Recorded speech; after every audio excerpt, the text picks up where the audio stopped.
후속부터 우리 동네 크고 작은 소식들까지 생생하게 배달해드립니다. 어바웃 우리 동네. 안녕하세요. 이용선입니다. 자, 오늘은 1년 중에 밤이 가장 길고 낮이 가장 짧은 날 바로 동지입니다. 동지 팥죽 다들 드셨는지 모르겠습니다. 예년 같으면 참 팥죽 나눠 먹는 행사들도 많고 오손도손 이런 분위기들도 많이 만끽할 수가 있었는데 올해는 역시나 동지까지도 이 코로나 여파가 좀 이어지고 있습니다. 코로나의 해였던 올 한 해에는 우리를 지치게 하는 상황들이 정말 많았습니다. 올 한 해가 좀 저물어가는 상황에서 이것저것들을 좀 점검해 보게 되는데요. 그럼에도 불구하고 희망을 놓지 않고 자신의 자리에서 최선을 다하고 계신 이 많은 우리 지역민 분들 때문에 아직까지 좀 버티고 있는 게 아닌가 생각을 좀 해봅니다. 그런 지역민 분들께 오늘 응원의 메시지를 전해드리기 위해서 특별한 시간 그리고 특별한 분 한 분 모셨는데요. 김영록 전남도지사 모셨습니다. 어서 오십시오. 예, 반갑습니다. 예, 먼 길 또 해주셨는데 먼저 시청자 여러분들께 감사 또 간단한 인사 말씀 먼저 해주실까요? 예, 우리 동북권 도민들께서 여러 가지 코로나랄지 어려운 상황 속에서도 이를 잘 극복을 하시고 또 희망을 잃지 않고 용기를 내서 열심히 우리 도정도 사랑하고 많은 지원을 아끼지 않으신 데 대해서 감사의 말씀을 드립니다. 오늘이 이제 동짓날인데요. 동짓날은 새로운 해 시작이기 때문에 우리 도민들께서도 건강하시고 하시는 모든 일들이 큰 소원 성취하시고 잘 되시기를 간절히 기도를 드리겠습니다. 예, 코로나19 때문에 아무래도 2020년은 참 유례 없이 힘든 한 해가 아니었나 싶은데 아무래도 지사님께서는 저보다 더 많이 이제 인생을 사셨으니까 올 한 해 개인적으로 어떻게 좀 기억이 되실까가 좀 궁금하더라고요. 올 한 해는 굉장히 힘차게 출발은 했는데요. 그러니까요. 코로나 때문에 항상 조마조마한 한 해를 보냈습니다. 우리 도는 비교적 청정 지역이다 이렇게 했지만 한때 좀 어려운 고비가 한두 번 있었고 요즘도 항상 마음을 긴장끈을 놓지 않고 있습니다. 네, 그렇습니다. 오늘 뭐 여러 가지 이야기들, 뭐 코로나19 이야기도 좀 빠질 수 없을 것 같고요. 또 귀한 걸음 해주신 만큼 전남 동부 지역의 한 해 살림살이 그리고 앞으로의 계획들에 대해서도 여쭤보는 시간을 좀 마련하겠습니다. 그리고 김영록 전남도지사께 전하고 싶은 우리 시청자분들의 메시지나 아니면 궁금한 점들이 있으면 지금 아래에 나가는 카카오톡 어바웃 우리 동네 플러스 친구 해주시고요. 어바웃 우리 동네 톡톡 다 알고 계시죠? 남겨주시면 전달해서 또 대신 물어보고 즉석 답변도 한번 들어보는 시간까지 마련하겠습니다. 자, 본격적으로 이야기를 좀 시작해 보겠습니다. 다행히 뭐 지난 주말에 우리 지역 코로나19 확진자가 좀 줄어드는 모양새이긴 했는데 전국적으로 1000명대가 계속 유지가 되고 있고 좀 아슬아슬한 상황이거든요. 전남도의 지금까지 상황 그리고 향후 대책까지도 좀 여쭤보겠습니다. 예, 우리 도는 이제 453명 지역 감염 확진자가 나왔는데요. 비교적 8월 달, 11월 달 어려웠지만 최근에는 안정세에 접어들고 있습니다. 그렇지만은 언제 어디서 이렇게 한 사람만 이렇게 잘못해도 크게 번질 수 있기 때문에 네. 내일부터 연말까지 특별 방역 기관으로 설정을 해서 우리 도민들에게 잘 당부를 드리면서 코로나 방역 수칙도 잘 지키고 특히 대민 접촉 타 지역 이렇게 여행을 자제하도록 이렇게 특별히 건의 요청 말씀을 드리고 있습니다. 현재 우리 도의 상황은 비교적 안정세에 있기 때문에 어느 지역보다도 그런 면에서는 괜찮은 편입니다만은 그렇지만은 저희들이 항상 말씀드리고자 하는 것은 타 시도에 여행 갔다가 맞아요. 감염된 사례 또 타 시도분들하고 만났을 때 가능한 식사를 안 한다든지 예를 들면은 코로나 수칙을 잘 지키고 마스크를 잘 써야 되는데 이런 걸 안 지키면은 어려움이 있기 때문에 네. 이런 면에서 특별히 부탁을 드립니다. 그렇다면은 이제 코로나가 긴 터널의 끝을 향해서 가고 있다. 저는 이렇게 생각하기 때문에 조금만 더 인내하고 잘 방역 수칙을 지켜주신다 하면은 우리 이를 잘 극복할 수 있다 이렇게 생각을 합니다. 네, 말씀하신 것처럼 최근에 그래서 뭐 연말 모임들 그리고 송년 모임들 자제해달라, 타 지역으로 이동을 좀 자제해달라 이런 또 도민 호소문도 이제 발표를 하셨는데 그런 연장선에서의 맥락인 것 그리고 같습니다. 또 한 가지 더 말씀드리면은 저희들이 이제 동북권 검사 시설을 만들어서 네. 10월 말부터 만들었습니다만 2만 건 이상 검사를 해서 지금 원활하게 검사가 이루어지고 있거든요. 그리고 이제 임시 검사 시설을 순천과 목포에 만들어서 누구든지 무증상자라도 의심이 되면은 와서 무료로 이렇게 익명으로 검사를 받을 수 있게 임시 검사 시설을 설치를 할 계획으로 있기 때문에 네. 이런 면에서 많이 도움이 될 것으로 봅니다. 네, 알겠습니다. 가장 또 궁금해하실 것 같은 코로나19 현안부터 좀 여쭤봤고요. 지역의 현안들 하나씩 좀 이야기를 꺼내 보겠습니다. 정부에서는 올해 7월과 10월에 뭐 뉴딜 정책이다라고 해서 다양한 뉴딜 정책을 내놨습니다. 뭐 디지털 그리고 그린 안전망 강화 등을 핵심 키워드로 하는 이른바 한국판 뉴딜. 뭐 신문이나 뉴스에서 들어보셨을 것 같습니다. 대한민국 균형 발전을 위한 지역 균형 뉴딜 전략 또한 제시를 했는데, 근데 이 말이 좀 어려워서 어떤 사업들이 있는지 하나씩 좀 풀어주시면 좋겠거든요. 예, 우선요 그린 뉴딜 사업이라는 것은 이제 예를 들면은 태양광이랄지 풍력이랄지 이런 것을 통해서 우리가 탄소를 배출하지 않는 이제 그런 사업들이 가장 먼저 떠오르는데요. 네. 우리 이제 동북권에는 우선 산단 대개조 사업을 저희들이 이렇게 예산을 확보해서 저탄소 지능형 소재 부품 특화 단지로 만들고자 합니다.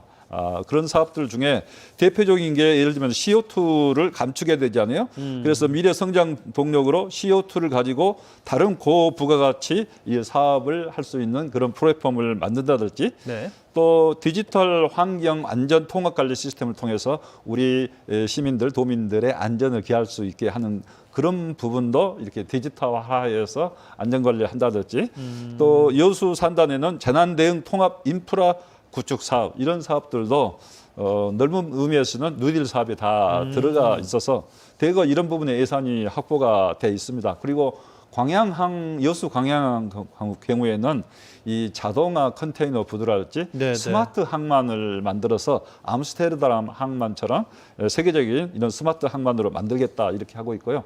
고흥에는 아시다시피 스마트팜 핵심밸리가 있는데 이제 빅데이터 센터를 만들어서 농사짓는 법에 대한 빅데이터를 모두 다 수집을 해서 농사 지을 때 가장 적합한 모델을 우리가 연구해 내는 것이죠. 그리고 이제 남해안 남중권에 중소벤처기업연수원이 광양에 들어서게 돼서 이 부분도 이제 우리 기업인들이 와서 많은 연수를 통해서 이런 뉴딜에 대한 또 우리 지역에 대한 여러 가지 사업들에 대해서 연수하면서 많은 이해가 높아질 걸로 생각해서 큰 도움이 될 걸로 이렇게 생각을 합니다. 예, 그러니까 전남도의 정책 기조 뭐 큰 방향으로 많이 들어보셨을 것 같은데 이 블루 이코노미에 관련된 것도 이 전남도의 뉴딜 정책과 또 연계된 부분들도 많을 것 같아요.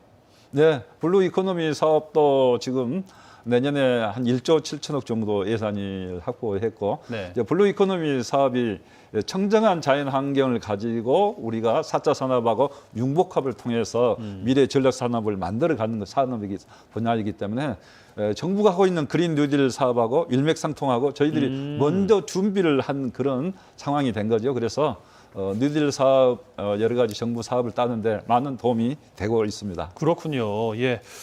알겠습니다. 뉴딜 정책에 대한 전남도의 정책 관련돼서 좀 도민분들의 또 이해가 되셨으면 좋겠고 관광에 대한 정책도 여쭤볼 수밖에 없습니다. 아무래도 전남 동부 지역은 이 관광업이 또 주력 산업이기 때문에 근데 또 이 코로나 때문에 포스트 코로나 시대의 관광 또 이렇게 여쭤볼 수밖에 없거든요.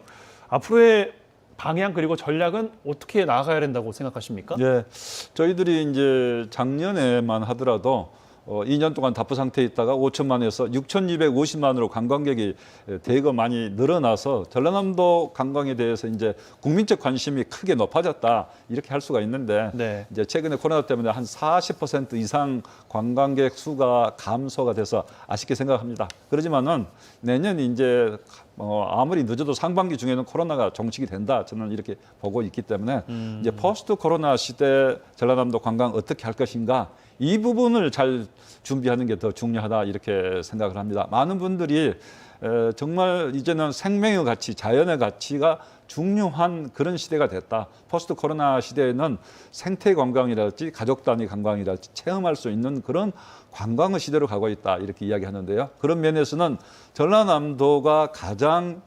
최적지다 이렇게 말할 수 있겠습니다. 그래서 전라남도가 포스트 코로나 시대 관광으로는 뜰 것이다 하는 게 많은 분들이 기대를 하고 있고 저희들도 그렇게 생각하고 준비를 하고 있습니다. 그래서 특히 이제 동북권에는 이제 여수를 중심으로 해서 세계적인 해양 관광의 메카가 될 수 있도록 이렇게 하겠다는 거고요. 뭐 경도 관광 단지에 대해서는 이미 금년 6월에 착공을 했잖아요. 네. 금년 6월에 착공을 해서 이제 세계적인 해양 관광 단지로 만들 거고, 그 다음에 에타 면제 사업으로 화태 백야에 5천억대 이제 멋진 성간의 연도 연륙교 사업을 하는 그런 부분도 이제 내년에 착공되게 될 겁니다. 그래서 이런 사업들이 되면은 백리섬성길 여수에서 고흥까지 그런 길, 그다음에 아까 말씀드린 그런 에타 면제 사업들이 되면은 정말로 해상 관광의 새로운 장이 열릴 거다 이렇게 생각을 하고요. 아울러서 민간 투자도 지금 활발해지고 있거든요. 네. 경도랄지 또 화양 비치 콘도를 최근에 이렇게 저희들과 MOU 했는데 한 1,600억 이상의 투자가 여수 관광을 위해서 이루어지고 있거든요. 이런 점이 많은 도움이 될 것 같고, 그 다음에 이제 우리 이제 순천만 국제정원 박람회 2023년에 이제 하게 되고, 또 여수에서는 섬 박람회를 2026년에 하게 되고, 또 마찬가지로 COP28 2023년에 유엔 기후변화 협약 당사국 총회를 유치하게 되면은 이런 부분들이 다 어울려서 우리 남해안이 세계적인 관광 벨트로 주목받게 되고 떠오르게 될 거다 이렇게 생각을 하고, 그 중심에 바로 여수 순천 광양이 있다. 고흥도 정말 아름답습니다. 네. 네. 근데 이 내국인 분들을 이제 유치하는 것도 유치하는 건데, 코로나가 이제 종식이 된다면 아무래도 이 외국인 관광객을 좀 유치해서 머물게 하는 이 방안에도 전남도에서도 관심을 또 갖고 계신 걸로 알고 있거든요. 예, 그것이 이제 정부에서 최근에 지방 공항을 중심으로 해서 지방 공항을 중심으로 하는 그 토탈 여행 패키지 프로그램 이 사업을 공모를 했어요. 네. 그래서 이제 무안공항하고 대구 공항이 이제 선정이 됐는데요. 내년도 예산은 한 230억 정도 주어집니다만은 이게 1년으로 끝날 게 아니고 계속됩니다. 그래서 무안국제공항에 외국 관광객이 왔을 때 어떻게 전라남도 전체적으로 연결시킬 거냐. 그냥 하루만 있다 가면은 무슨 큰 도움이 안 되지 않나요? 그러니까요. 최소한 1박 2일, 1박 2일도 부족한 거고 2박 3일, 3박 4일 그렇게 하려면은 무안국제공항에 내렸을 때 이분들을 어떻게 잘 이렇게 안내를 프로그램을 만들어서 목포부터 시작해서 여수까지 예를 들면 순천, 광양까지 다 오게 할 거냐. 네. 그리고 내륙 관광까지도 할 수 있게 할 거냐. 이제 그 프로그램을 토탈 관광 패키지 프로그램 이번에 문화체육관광부에 선정을 했는데 전라남도가 선정이 돼서 이제 저희들 1차 목표는 외국인 관광객을 50만을 유치하겠다 이렇게 하고 준비를 하고 있습니다. 네, 알겠습니다. 남해안 관광이 좀 더 활성화되기를 기대하면서 앞으로의 또 전남도의 정책에도 많은 관심을 좀 부탁드리겠고요. 지역의 또 주요 관심사 중 하나가 아무래도 역사 문제가 아직 풀리지가 않아서 이 여순 사건 특별법에 대한 질문을 또 드려야겠습니다. 이번 21대 국회에서는 생각보다 좀 잘 가다가 좀 멈춰 있는 느낌이 아닌가라고 좀 생각을 하시는 지역민도 계신 것 같아요. 어떻게 보십니까? 저도 정말 여수 순천 11구 사건 특별법에 대해서는 안타깝게 생각을 합니다. 우리 전라남도에서는 여수 순천 11구 사건에 대해서 전라남도 차원에서 정부가 사과를 안 해서 공식 사과를 안 해서 전라남도 도 차원에서 먼저 사과를 한 바 있고 또 특별법을 위해서 나름대로 뛰고 있습니다만은 이제 지난 7월 달에 우리 동북권 국회의원들이 함께해서 국회의원 152명이 동의를 해서 특별법을 제안을 해놓고 있는데요. 지금 해당 상임위 행안위에서 상정이 돼서 법안 소위까지 가 있고 이제 이렇게 재정법을 할 때는 공청회를 해야 됩니다. 네. 그래서 이제 공청회까지 12월 7일에 마친 상황으로 있는데 현재 여건은 쉽지는 않습니다만은 이번에는 그래도 상당히 희망의 빛이 많이 보이고 있습니다. 야당에서 일부 국회의원들이 반대를 하고 있습니다만은 우리가 이를 잘 극복할 수 있도록 여러 가지 대안을 잘 수립을 해서 설득을 하고 또 접근을 잘 해서 전략적으로 해서 반드시 이른 내년에 통과될 수 있도록 이렇게 하겠습니다. 그렇게 해서 지금 연세가 그분들이 얼마나 많으세요. 네. 연세가 많으신 그분들의 명예 회복, 진상 규명이라도 될 수 있게 해줘야 된다 이렇게 생각합니다. 또 그런 부분에 대해서는 법원에서 재심 사건에 대해서 무죄 선고가 되면서 법원에서도 특별법이 필요하다 이렇게 이야기를 한 거거든요. 근데 이제 잘 이 부분에 대해서 좀 이해가 부족한 분들이 과거사 정리법이 있는데 과거사법으로 하면 되지 왜 특별법이 필요하냐 하는 그런 이야기를 많이 하시는데 여수 순천 11구 사건의 그 희생자 규모가 10,000명이 넘어가는데 그걸 잘 모르는 분들의 네. 이야기고 꼭 특별법이 돼야 된다고 생각하고 우리 국회의원님들과 함께 모든 노력을 다하겠습니다. 네. 이제 또 국회의원도 하셨고 그리고 아무래도 인맥도 많으실 것 같아서 왜냐하면 또 전남도지사가 또 이낙연 또 지금 당 대표시잖아요. 네. 그리고 광주에서는 5.18 특별법이 또 당론으로 채택이 되는가 하면 여러 가지 또 참 기쁜 소식들이 들려오고 있는 것 같은데 이런저런 많은 분들을 좀 만나 보셨습니까? 어떠십니까? 예. 저희들도 뭐 우선 뭐 행정안전부 장관도 만나고 청와대 가서도 또 이렇게 우리의 간절한 염원을 전달을 했고 이낙연 민주당 대표 또 국민의힘 김종인 비대위원장도 만나서 꼭 돼야 됩니다. 이제 야당에서도 우리 호남을 포용하겠다, 품겠다 이렇게 하는데 이런 법을 통과시키지 않으면 어떻게 그런 이야기를 할 수 있겠습니까? 네. 이렇게 했고 김종인 위원장도 충분히 공감을 했어요. 그리고 서영교 행안위원장도 확실하게 지원하겠다 이렇게 했는데 이제 일부 야당 국회의원들께서 이 부분에 대해서 조금 이념적 스펙트럼을 달리하는 생각을 갖고 있는데 이제 이런 부분을 잘 설득하도록 하겠습니다. 알겠습니다. 예. COP28 관련 질문을 좀 드리겠습니다. 아까 여러 번 또 언급을 또 하셔서 아무래도 나올 수밖에 없는 주제였는데 최근에 문재인 대통령이 2050 탄소 중립 선언을 했습니다. 근데 할 수밖에 또 없었던 게 세계적인 관심사이기도 하고 환경을 위해서는 해 나가야 할 역할이자 책무이기도 합니다. 전남도에서도 관심을 기울이고 있으실 텐데 앞으로의 계획이 어떻게 되십니까? COP28 유치? 그래서 이제 미국 대통령 당선자 바이든 대통령 당선자도 네. 파리 기후 협약에 가입하겠다. 미국이 탈퇴했잖아요. 맞아요. 가입하겠다 이렇게 했는데 그만큼 이제 기후 변화에 대한 세계적 추세가 기후 변화에 대한 관심이 클 수밖에 없는 상황이거든요. 그래서 저희들도 COP28 유엔 기후변화 협약 당사국 총회를 28차 총회를 반드시 우리 여수를 중심으로 한 남해안 남중권 전남 경남에 유치하겠다 이런 계획을 갖고 우리 시민단체 우리 도민들과 함께 진즉부터 지금 뛰고 있습니다. 진즉부터 뛰고 있고 많은 분들이 공감을 이제 표해주고 계시고요. 그런 면에서는 우리가 가장 앞서 있다 생각을 합니다. 그런데 이제 우리가 이제 이런 COP28 유치하기 위해서는 우리부터 잘해야 되잖아요. 네. 우리부터 탄소 배출을 절감하는 노력을 하고 우리 도민들도 CO2 배출량을 줄이는 에너지 소비를 줄이는 그런 데 앞장서야 되기 때문에 이제 저희들이 탄소 제로 2050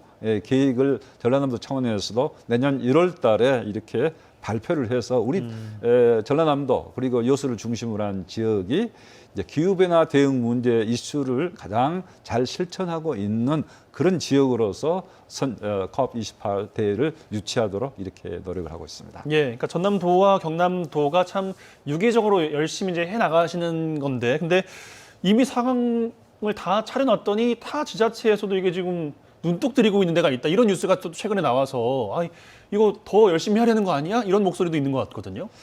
정부가 이제 국가 계획으로 유치하겠다 이렇게 계획으로 확정을 했는데요. 공식적으로 결정한 건 아닌데 이제 공모하겠다 이런 말들이 많이 흘러나왔어요. 그래서 이런 세계적인 큰 행사를 지금까지 공모한 경우는 없거든요. 그러면 지역에 어떤 큰 부담을 주겠다는 건지 어떤 뜻으로 공모를 한다는 건지 정부가 공모는 있을 수 없는 것이다 하고 저희들은 강력히 주장을 하고 있고 네. 전략적으로 꼭 필요한 지역 이를테면 여수를 중심으로 남해안 남중권은 영원함 화합도 기하고 균형 발전도 기하면서 그러니까요. 기후변화 문제는 여수 세계 박람회 때부터 이미 다루어왔잖아요. 네. 먼저 선점을 열심히 하고 있는 지역을 해줘야 되는 거 아니냐. 이 부분은 전략적으로 국가가 판단해서 결정을 해야 되지 공모할 일이 아니다. 공모를 한다면은 2030년 부산 엑스포도 공모하지 않고 결정된 거거든요. 네. 그러니까 저희들은 공모하지 않고 우리 전남 그리고 경남 남해안 남중권에 꼭 결정되도록 모든 노력을 함께 다 해보고자 합니다. 네, 알겠습니다. 자, 순천에도 또 하나의 행사가 예정이 돼 있죠. 10년 만에 또 한번 정원 축제가 또 열리게 되는데 순천만 국가정원에서 2023 순천만 국제정원 박람회를 개최합니다. 관련해서도 여러 가지 준비 사항들 그리고 앞으로의 계획 사항들 궁금하실 것 같은데 말씀을 해주실까요? 예, 정말 그 큰 의미가 있는 행사라고 생각을 합니다. 그래서 영국의 첼시 플라워 쇼랄지, 프랑스의 쇼몽 국제 가든 페스티벌이 있는데요. 이런 세계적인 페스티벌을 능가할 수 있는 그런 이제 국제 정원 박람회가 될 수 있도록 잘 준비를 하겠습니다. 그래서 2013년에 크게 성공을 했는데 이제는 네.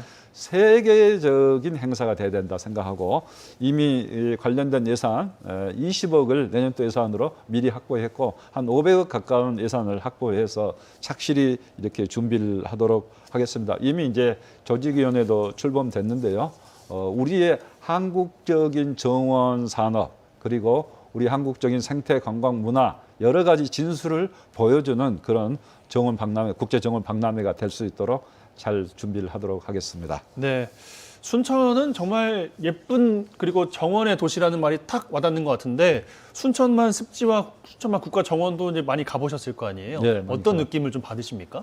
저는 거기 가면 가슴이 확 트이잖아요. 그러니까요. 그리고 생태랄지 또 우리 그 자연의 속에서 우리 인간의 그 어떤 원초적인 그런 느낌 너무나 좋잖아요. 네. 저는 그래서 우리 국민들뿐만 아니라 이제는 한국적인 것이 세계적인 것이 돼가고 있는 것이기 때문에 우리 순천만 국제정원 가든 박람회 이상의 그런 세계적인 행사가 될 걸로 이렇게 큰 기대를 하고 있습니다. 예, 2023년이니까 또 잘 준비가 돼서 많은 지역민들 그리고 많은 관광객분들도 함께 정원 아름다운 순천을 좀 느끼셨으면 좋겠습니다. 그리고 이제 그 순천만 국제정원 박람회가 네. 2023년 열리잖아요. 그래서 4월부터 10월까지 열리게 된 거고 이제 저희들이 아까 컵 28을 잘 유치를 하면은 이제 11월 말이나 12월 초에 열릴 가능성이 많습니다. 연계가 그러면 되겠어요, 그러면? 서로 연계가 돼서 네모드 국제 행사가 우리 순천과 이웃에서 덩달아 열리게 되는 큰 경사가 될 걸로 그러네요. 생각하고 모든 준비를 잘 하도록 하겠습니다. 꼭 그렇게 좀 됐으면 좋겠습니다. 예. 자, 광양으로 좀 가보겠습니다. 아무래도 전남 동부 지역에는 좀 문화예술 인프라가 너무 아쉽습니다라는 이야기가 많았습니다. 그런데 내년 3월에 이미 뭐 지어졌습니다. 광양의 전남 도립미술관이 지어져서 개관 예정 3월에 됩니다. 관련돼서 기대 효과도 있으실 것 같고 앞으로 운영 계획도 있으실 것 같거든요. 예, 원래는 이제 내년 1월 개관할 예정으로 있었는데 네. 코로나 때문에 3월로 이렇게 개관을 미뤘습니다. 그래서 지금 현재는 프리오픈 사전 개관 행사를 하고 있는데요. 이제 해외 미술품 가상 체험, 프랑스의 인상파 화가 모네의 작품, 또 네덜란드 피터 브류겔 작품, 또 모차르트의 오케스트라 공연을 가상 현실로 체험할 수 있는 지금 기획전을 하고 있는데요. 많은 분들이 와서 지금 성황리에 반응이 굉장히 뜨거운 것 같습니다. 앞으로 이제 내년 3월달에 개관해서 연 7, 8회 정도 이런 좋은 기획전, 또 우리 전남 미술사를 재조명하고 재정리해서 한국 미술을 대표하는 그런 미술관이 되도록 노력을 하겠습니다. 예. 그러니까 새롭게 이제 도립미술관이 들어서는 것에 대해서 전남 동부 지역 및 광양 시민분들은 뭐 말할 것도 없을 것 같고요. 많은 좀 기대를 하실 것 같은데 참 많으면 좋겠어요. 근데 앞으로 이 문화예술 인프라에 관련된 관심 있는 지역민분들이 많다는 것도 이제 알고 계실 것 같은데 관련된 계획 사항들 좀 혹시 있으실까요? 그러니까 이제 동북권에는 도립미술관이 들어서는 거고요. 네. 이제 우리 수묵 비엔날레가 금년에 이제 제대로 코로나 때문에 열리지 못했잖아요. 네. 이제 그런데 이제 수묵 비엔날레는 이제 목포를 중심으로 해서 진도에 이렇게 행사를 했습니다만은 그런데 이제 앞으로 도립미술관이 들어서면 이런 국제적인 수묵 비엔날 행사도 전라남도 전체적으로 도립미술관까지 활용해서 동북권까지 활용해서 할 수 있게 되는 거고 이제 우리 전라남도가 갖고 있는 강점이 사실은 문화예술이잖아요. 전통 문화예술 특히 또 소리와 음식과 전통 문화예술이 강점인데 이런 부분을 앞으로 이런 도립미술관이랄지 또 수묵 비엔날레랄지 이런 걸 통해서 우리 문화예술을 세계적인 세계 많은 분들이 이렇게 선호하고 소비할 수 있는 그런 문화예술이 될 수 있도록 앞으로 그런 방향으로 목표를 잡고 저희들이 노력하겠습니다. 네, 잘 알겠습니다. 자, 그리고 서두에서 말씀드렸던 것처럼 우리 동네 톡톡 오늘은 김영무 전남도지사에게 궁금한 점들 그리고 전하고 싶은 메시지들 달라고 말씀을 드렸었는데요. 톡톡에 많이 와 있다고 합니다. 한번 열어보겠습니다. 열려라 톡톡. 네, 마이걸님께서요. 얼마 전 신호등 없는 곳에서 일가족 교통사고로 마음 아픈 일이 있었죠. 아이가 있다 보니까 신호등 없는 곳을 건너는 일이 항상 걱정스럽더라고요. 운전자분들이 한눈에 봐도 알아볼 수 있고 횡단보도 근처에는 주정차를 할 수 없는 전남도만의 특별한 조치가 필요하지 않을까 싶습니다. 가령 스쿨존처럼 디자인이나 색상의 변화를 통해서 경각심을 가질 수 있도록 도지사님께 부탁드립니다 하시면서 마이걸님께서 보내주셨거든요. 예, 요즘엔 뭐 노란색으로 이 스쿨존은 다 칠해놓는 것 같긴 한데 일단 이에 대한 코멘트 먼저 좀 해주실까요? 저희들 전라남도는 이제 사망사고 불명예스럽게 일이 아니에요. 네. 그래서 그것을 사망사고를 절반으로 줄이자 해서 지금 2년째 노력을 많이 하고 있는데요. 지금 사망사고가 380명대에서 260명대로 줄었어요. 지금 줄고 있는데 더 줄여야 된다 생각을 하고 특히 이제 어린이들은 민식이법까지 이렇게 만들었지만은 이제 그러나 이제 법 문제라기보다도 더 노력을 더 해야 된다.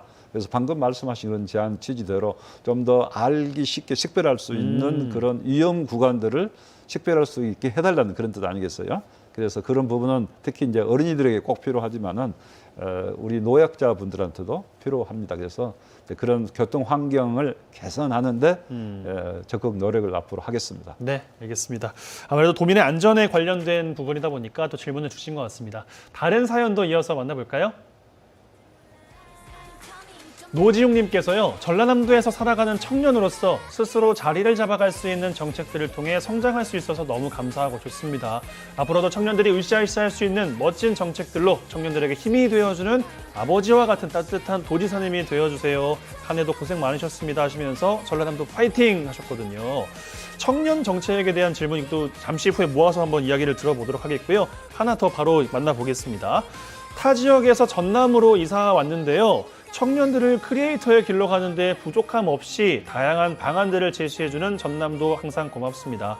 청년들에게 관심을 가져주세요. 화이팅! 으뜸 전남 하시면서 보내주셨습니다. 역시 뭐 청년 정책에 대한 내용인 것 같은데 모아서 답변을 한번 들어보도록 하죠. 자, 윤정님께서는요. 안녕하세요. 바이올린을 아이들에게 지도하고 연주하는 사람입니다. 모든 프리랜서분들 힘내세요 하시면서 음악 활동과 수업이 대면으로만 진행되다 보니까 예체능 하시는 분들의 마음이 코로나로 좀 우울해졌어요. 비대면으로 수업과 연주가 좀 활성화됐으면 좋겠습니다 하셨는데 참 그 밖에도 여러 가지 이야기가 있습니다만 먼저 청년 정책에 대한 관심, 아무래도 이 전남 지역 청년들이 많이 떠나간다라는 또 아쉬운 또 이야기도 있지 않습니까? 청년 정책에 대한 답변 부탁드릴까요? 그 부분은 저희들도 참 안타깝게 생각을 합니다. 그렇지만은 이제 돌아오는 청년, 또 우리 청년들, 도내에 있는 청년들이 정착할 수 있도록 저희들이 뭐 청년 구직 활동도 수당도 이렇게 지원을 하고 있고 뭐 내년부터는 결혼하면은 결혼한 청년 부부에게는 200만 원씩 주기로 하는 그런 정책도 이렇게 구상해서 하고 있고 네. 이제 마을로 내일로 프로젝트를 통해서 청년들이 인턴십을 통해서 마을이랄지 이런 중소기업에 봉사할 수 이렇게 일하면서 미래의 직업을 얻을 수 있는 이제 그런 방안도 있는 거요. 창업에 대해서 저희들이 이제 많은 지원을 하고 있고 특히 이제 농업 분야 창업에도 많은 관심들이 있기 때문에 농업 분야 창업 센터까지도 만들어서 하고 있습니다만은 근데 이제 그 청년들의 말씀은 무엇을 어떻게 해야 되는지 어디 가서 상담을 해야 될지 여러 가지 내용들을 알기가 어렵다 하는 말씀이 있어서 이제 저희들도 원스톱 플랫폼을 만들겠다 이렇게 하고 있지만 현실적으로는 우리 청년들한테 그게 잘 안 되는 것 같아요. 그래서 하여튼 전라남도의 청년 창업이랄지 청년 구직 활동에 대해서 물어보시면은 저희들이 최대한 안내를 해드리도록 이렇게 하겠습니다. 그 다음에 이제 아까 그 비대면 바이올린 지도 같은 거. 네, 예체능이 좀 어렵다. 예체능. 네. 저도 이제 뭐 교육청에서 관심 사항이 되겠습니다만은 네. 그런 부분은 저도 공감을 합니다. 예, 그래서 이제 코로나 상황에서 이제 그 비대면 연수할 수 있는 이제 그런 방안을 좀 많이 만들어 달라 이런 뜻인데 저희도 가서 한번 제가 전문가는 아니기 때문에 직접 한번 의논을 해서 좀 방안들을 한번 만들어 보도록 함께 협력을 하겠습니다. 예, 뭐 사연 주신 분들의 답변이 그래도 됐고 관심을 좀 가지겠다 이런 말씀도 함께 해주셨으니까 좀 기대를 걸고 지켜보시기 바라겠습니다. 자, 슬슬 마무리를 해야 될 것 같은데요. 끝으로 도민분들께 전하는 말씀으로 마지막 마무리할까요? 네, 우리 도민들께서 금년에 코로나랄지 또 태풍 폭우 피해로 인해서 정말 많은 고생을 하셨습니다. 그런 가운데서도 정말 이를 잘 극복하고 이겨내시고 또 우리 도의 발전을 위해서 정말 많은 노력들을 하고 계셔서 감사하게 생각을 합니다. 여러 가지 있습니다만은 주민생활 만족도 조사라는 게 있어요. 전국 시도를 대상으로 하는데 우리 도가 지금 19개월째 주민생활 만족도 조사에서 우리 도민들 평가가 1인데요. 이만큼 저는 그 부분은 우리 도민들이 우리 도의 미래 잠재력에 대해서 우리 도 할 수 있다는 그런 생각을 긍정적인 생각을 갖고 계시기 때문에 이런 주민생활 만족도가 높이 나왔다 이렇게 생각하고 우리 도가 이렇게 많은 도민들이 함께 노력해서 정말 미래에는 전라남도가 정말 약속의 땅, 그린 뉴딜을 통해서 더 발전되고 또 우리 삶이 좋아지고 그래서 우리 도민 한 사람 한 사람이 더 행복해지는 그런 생명의 땅이 될 수 있도록 포스트 코로나 이후를 특히 대비하면서 더 열심히 노력하겠다는 말씀을 드립니다. 연말 연시에 우리 도민들께서도 하시는 일 다 마무리 잘 하시고 항상 건강과 행복이 가득하시기를 바랍니다. 네. 시간상 더 많은 질문을 드려보고 싶지만 준비된 시간이 여기까지여서 이 정도로 듣는 걸로 하고요. 한 번 더 시간을 마련하도록 하겠습니다. 남은 올해와 내년도 잘 부탁드리겠습니다. 고맙습니다. 네, 감사합니다. 네, 날씨 전해드리겠습니다. Hey, hey, what do you say? Today's my lucky day. Hey, hey, what do you say? Today's the day. Hey, hey, the sun is. 현재 시각 6시 47분 지나고 있습니다. 절기상 동진 온도는 그동안의 추위로 움츠렸던 마음을 펴게 만드는 포근한 하루였습니다. 내일은 기온이 오늘보다 3도 이상 올라가면서요. 더 따뜻한 날씨가 이어지겠는데요. 기온이 오르면서 대기는 더 건조해지기 쉬우니까요. 화재 예방 잘 신경 써주셔야겠습니다. 포근한 날씨는 수요일까지 이어지다가 목요일에 비나 눈 소식이 있습니다. 비가 눈이 내리고 난 후에는 다시 기온이 떨어질 거라고 하니까 강추위에 미리미리 대비하시기 바랍니다.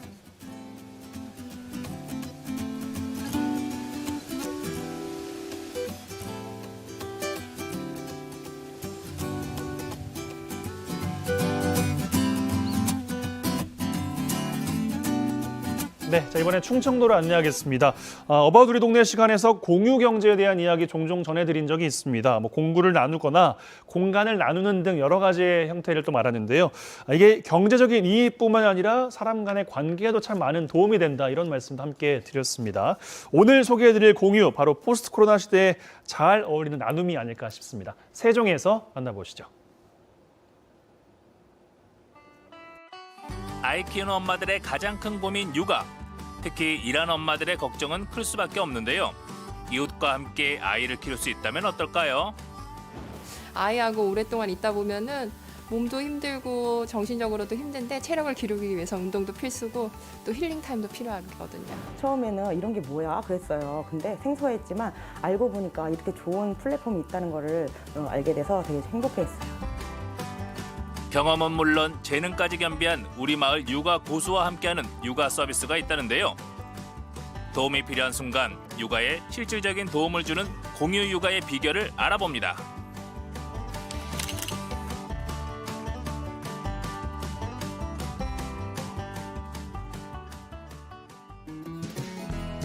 세종시는 평균 연령 36.8세로 전국에서 가장 젊은 도시입니다.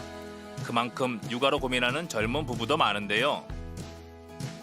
오늘은 세종시에 있는 한 대학교를 찾아왔습니다.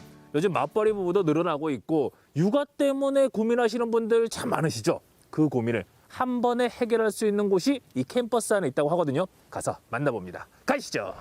안녕하세요. 안녕하세요. 여기서 육아에 대한 고민을 시원하게 해결해 준 데서 왔거든요. 예, 잘 찾아오셨습니다. 여기가 바로 우리나라 최초로 공유 육아 서비스를 하고 있는 공유 육아 플랫폼을 개발한 회사입니다. 육아에 대한 스트레스와 고민을 해결하고자 신개념 공유 육아 플랫폼을 개발했다는데요. 모바일 어플리케이션을 통해 우리 마을 시터를 구할 수 있습니다.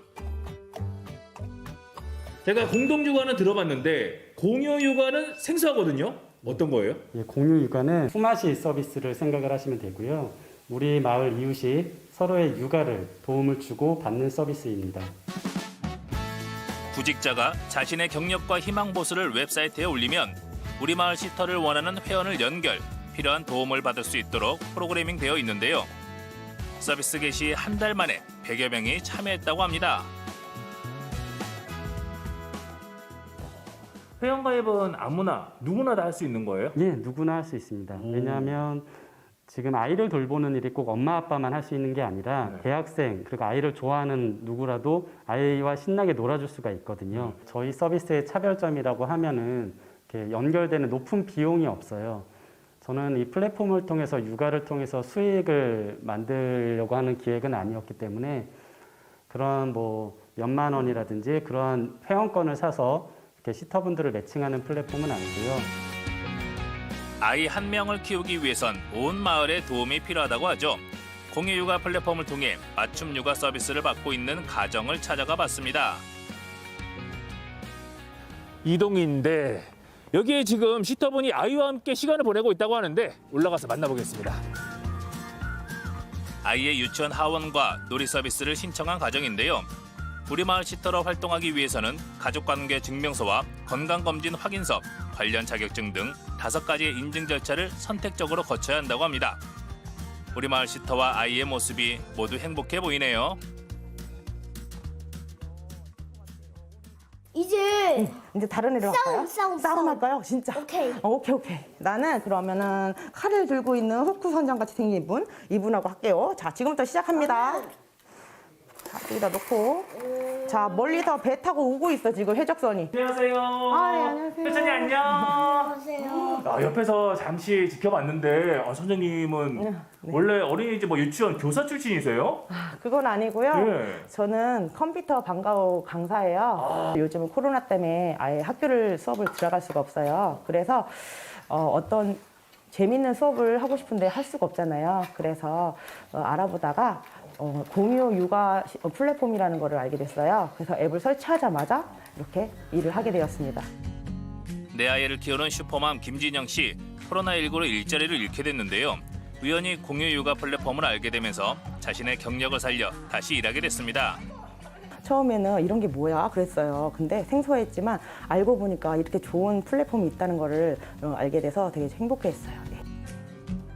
단순한 아이 돌봄이 아니라 자신의 경력과 재능을 활용해 아이에게 다채로운 교육을 할 수 있다는 점이 마음에 들었다고 합니다.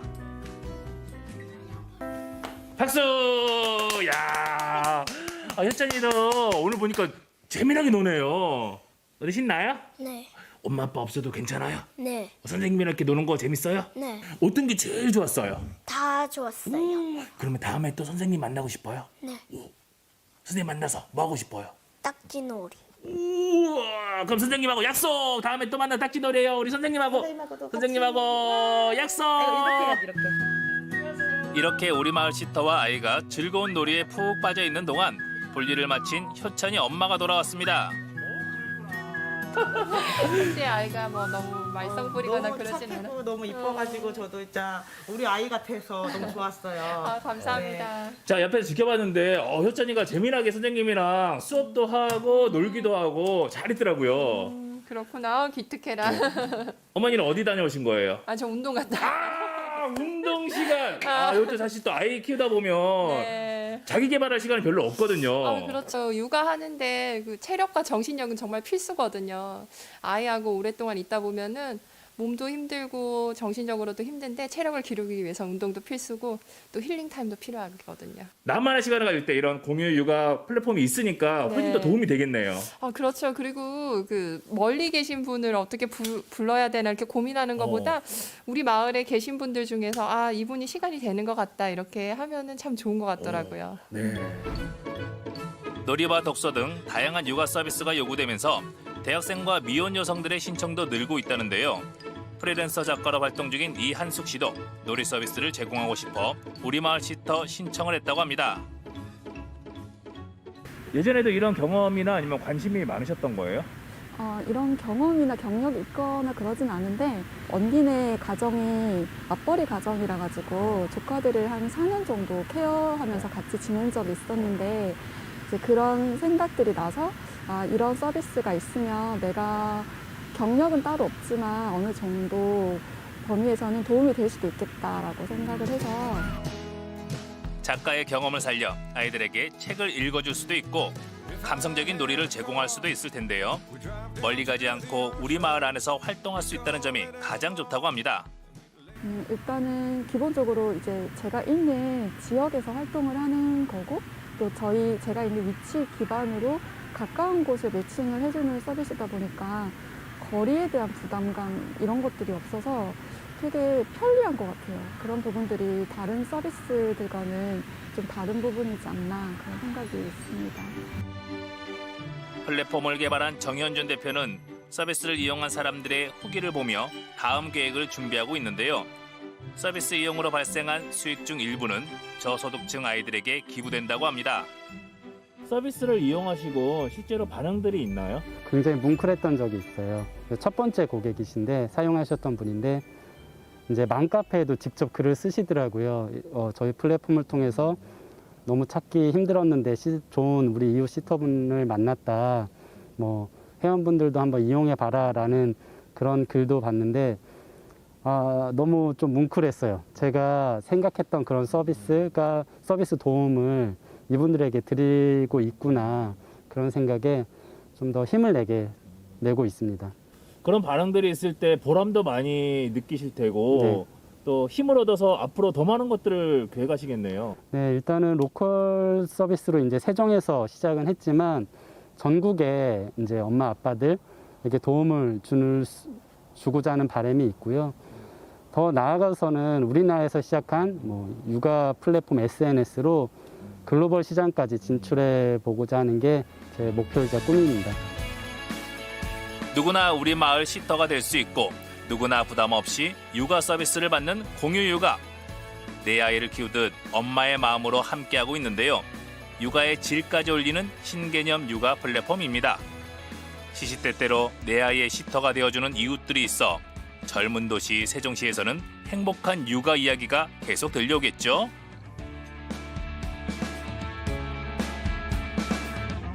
네, 서로 이웃들이 돌봐주는 이웃 시터분들의 이야기였습니다. 마을 공동체가 절로 생각이 나더라고요. 아이를 봐주시는 분들 이모님이라고 하는데 이모님들이 아예 모르는 분들이 아니라 나의 가까이 사는 이웃이라고 하면 더 아무래도 신뢰가 가고 육아에도 훨씬 도움이 되지 않을까 싶습니다. 해외에서는 이미 시터 문화가 익숙하다고는 합니다만 어떤 방식으로 정착을 하게 될지 한국에서는 이제 막 또 물꼬를 텄으니까 궁금해지는데요. 육아가 또 힘든 부모님들, 특히나 맞벌이 부부가 육아하는 건 정말 힘든 일이라고 하는데 좋은 문화로 자리매김 잘 했으면 좋겠습니다. 자, 이렇게 오늘 소식들까지 만나봤고요. 우리 동네 톡톡에 올라온 사연들 마지막으로 열어보겠습니다. 열려라 톡톡. 얼마 전 여수 소호동에 있는 한 식당에 갔다가 찍은 나무 사진입니다. 이 나무의 이름이 무엇 나무냐고요? 바로 먼 나무입니다. 이름이 먼 나무예요. 야, 그러게 이름이 참 특이합니다. 한겨울 추위를 뚫고 이렇게 빨간 열매를 맺은 모습이 참 기특하지 않나요? 하시면서 사진도 보내주셨습니다. 이게 먼 나무요? 했는데 먼 나무요. 먼 나무요? 먼 나무요. 그 먼 나무군요. 야, 이게 빨간색 열매 먼 나무 잘 기억해뒀다가 나중에 또 좀 재미있게 써먹고 싶을 때 한 번씩 써보면 좋을 것 같습니다. 먼 나무 잘 기억해 주시고요. 자, 김한영님께서 집콕하는 아이들 크리스마스 선물로 패밀리 레스토랑 느낌으로 차려봤습니다. 준비가 힘들긴 했는데 정말 뿌듯하다면서 사진 또 함께 보내주셨습니다. 야, 정말 패밀리 레스토랑의 느낌이 나요. 예, 아이들이 정말 좋아했을 것 같은데 한상 가득 차려서 또 개인 앞접시에 덜어먹는 모습까지 또 함께 보여주셨습니다. 야, 샐러드 밑에는 과일도 샐러드인 것 같고 위에는 잘은 안 보이는데 닭고기 같죠? 네, 참 채소도 고기도 골고루 다 먹으면서 즐거운 시간 또 함께 보내셨을 것 같습니다. 부럽습니다. 예. 자, 고흥 할머니 집에서 김장을 했어요. 고사리 손으로 직접 만든 김치라서인지 먹을 때마다 내가 만든 김치라면서 맛있게 먹는답니다 하시면서 또 손주의 사진을 보내주셨네요. 그러니까 아무리 본인이 안 먹는 음식이라고 해도 본인 손으로 만들면 자부심도 있고 괜히 또 맛도 있는 것 같다 이런 생각이 들 텐데 어이구 뭐 이렇게 김장을 많이 하셨어요.